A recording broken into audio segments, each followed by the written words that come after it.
So I was listening to a podcast the other day, and Chamath Palihapitiya, the famed SPAC investor slash personality slash, I'm not sure how to describe him, was talking about no crying in the casino. What I have right now is just a 1 minute chart of the SPX the last few days, and it's been wild.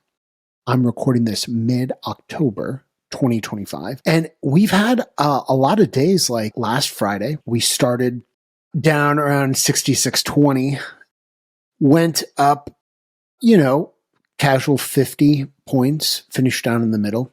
Then on Monday, big gap down, opened up at 6,600, went all the way up to 66.80, finished in the middle. And continuing the pattern on Wednesday, opened up, had large movement, 67.20, down to almost 6,600. And where did we finish? 66.70.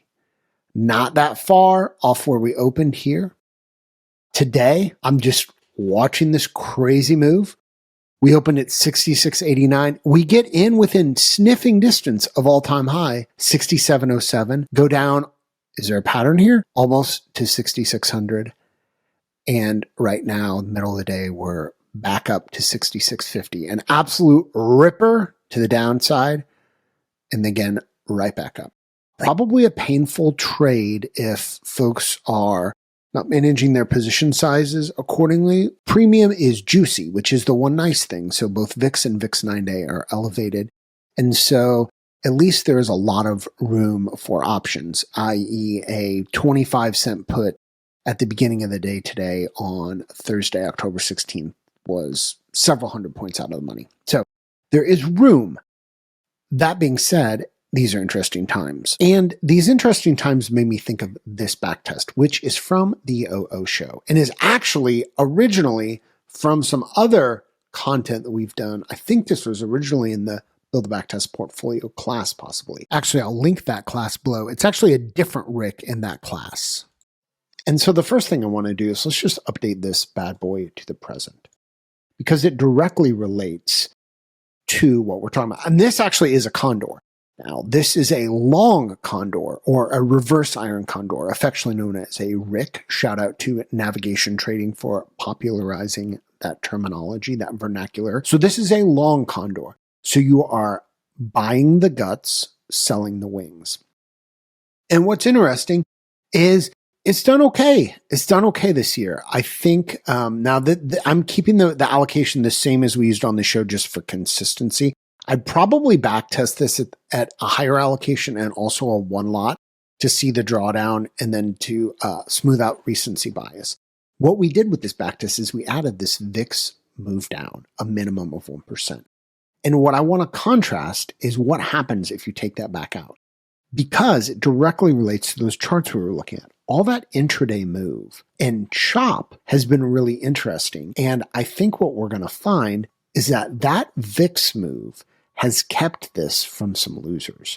So right now we're at a 34% capture rate, wins almost 2 out of every 3 times. Now it's a lot more discriminating when it enters. It only entered 48 times. So what we're going to do is we're going to go to this back test and we're just going to rerun it with deleting min intraday VIX move down. Now, I saw somebody share a strategy like this that I think they're trading live. If you're just doing this, there's better back tests. It's trivial to find a better back test than this. These are big round numbers, which is good. It's not overly fitted, which is good, but you should do your own back testing, come up with your own strategies.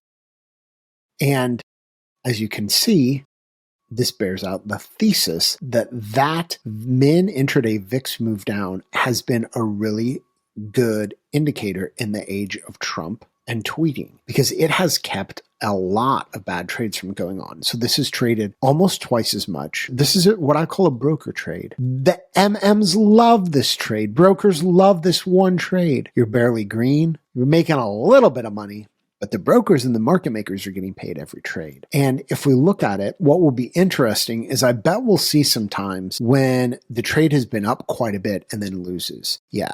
Here's an example. It was up, not a ton, but 60%, 30%.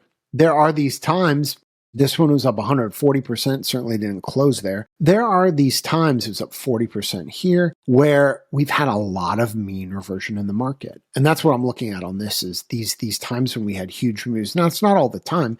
This one looks like it expired. Oh, man. It expired 1 point away from where it opened.